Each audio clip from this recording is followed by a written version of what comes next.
ایک second please, ایک second.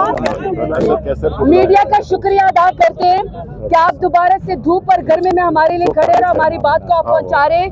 میری صرف آخر دو بات ہے کیونکہ میں چاہتی ہوں کہ علامہ ناصر صاحب بھی آپ سے بات کریں، صاحبزادہ صاحب بھی آپ سے بات کریں. پی ٹی آئی کو بین کرنا دیوانے کا خواب ہے. دیوانے صرف سڑکوں میں گلیوں میں ناچتے پھر سکتے ہیں پر پریکٹیکلی کچھ نہیں کر سکتے. عزادار 9 محرم کو اور 10 محرم کو عزاداروں کو پنجاب حکومت فیسیلیٹیٹ کرنے کے بجائے ہمارے پنجاب کے تمام M N As M P As کے گھروں کے اوپر دھاوا تمام نفرے کے ساتھ بولا گیا تھا. لہذا یہ جو سلسلہ اگر بند آپ نے نہ کرا تو میں آپ کو بتا رہی ہوں کہ ملک میں واقعی انارکی ہے، کیونکہ پورے پاکستان کی ایک آواز ہے. پی ٹی آئی تھی، پی ٹی آئی ہے، پی ٹی آئی رہے گی. عمران خان تھا، عمران خان ہے اور عمران خان انشاءاللہ رہے گا. بہتر یہ کہ آپ ہم سے جنگ کرنے کے بجائے آپ عمران خان سے معافی مانگ لیں، انشاءاللہ افاقہ ہوگا. اسپیکر اسد کیسر صاحب الائنس کے بارے میں، اس کے بارے میں ضروری آپ سے بات. دیکھیں، بسم اللہ الرحمن الرحیم. گرمی بھی بہت زیادہ ہے، میں مختصر بات کروں گا. میں صرف اتنا کہتا ہوں کہ دیکھیں جس طرح اس ملک کو چلایا جا رہا ہے اور ملک میں جو نا جو انہوں نے انارکی پھیلائی ہوئی ہے اور یہ جس طرح بنیادی انسانی حقوق کی خلاف ورزی کر رہے ہیں، ملک کو آئین جو ہے نا سرزمین پہ آئین بنا دیا ہے اور کوئی یہ نہیں محسوس کرتا کہ اس ملک پہ کوئی قانون یا آئین ہے.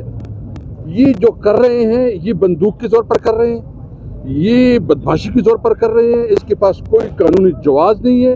ہم صرف قانونی جواز کو سامنے رکھتے ہوئے کر رہے ہیں.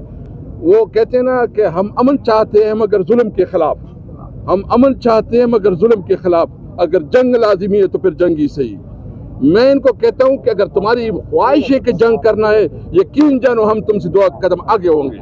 جنگ کے لیے ہم تیار ہیں، لیکن ہم چاہتے ہیں کہ ملک میں انارکی نہ پھیلے.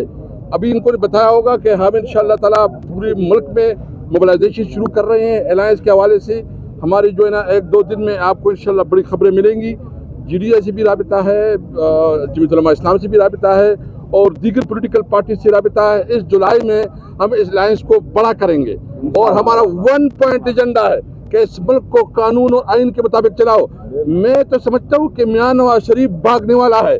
اس نے جو ہے نا اپنی لیے ایک ایسا طریقہ بنایا کہ وہ سمجھتے ہیں کہ کوئی طریقہ مجھے جو ہے نا رائے فرار ملے.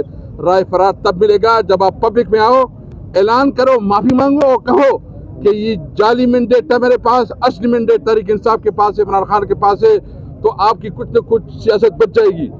ہم صرف اور صرف یہ چاہتے ہیں. انہوں نے جو بجلی کے حال کیے، جو بجلی کے بل لوگوں کے پاس جائیں گے نا، یہ عام غریب آدمی کی بس کی بات نہیں ہے کہ وہ بجلی کے بل ادا کر سکیں گے.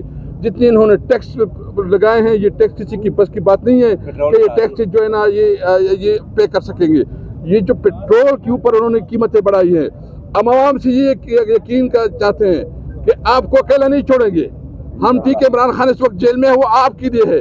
اس ملک کی ساورنٹی اور اس ملک میں قانون اور آئین کو حکمرانی کے لیے ہے. عمران خان اگر قربانی سے رہا ہے تو ایک آزاد پاکستان کے لیے، حقیقی پاکستان کے لیے اور حقیقی آزادی کے لیے سے رہا ہے. عوام کے ساتھ ہم کھڑے ہیں. اور میں آخر میں ایک اور بات کرتا ہوں، جو خیبر پختونخوا میں یہ جو ایک سچویشن بن رہی ہے، وہاں کی حقوق نہیں دی جا رہے ہیں، وہاں کے فنڈ نہیں دی جا رہے ہیں، وہاں جس طرح یہ رویہ رکھے ہوئے ہیں، یقین جائے پاکستان کے خلاف سازش کر رہے ہیں. ہم اس پاکستان کو بچانا چاہتے ہیں. ہم چاہتے ہیں جو ہمارے پاس الائنس میں لوگ ہیں، ہم 1-2 دن میں جو ہے نا اپنے الائنس کی میٹنگ بھی کر رہے ہیں اور اس میں بھی ہم لائے عمل دیں گے. جی تھینک یو. السلام علیکم. رہاد کرو، رہاد کرو،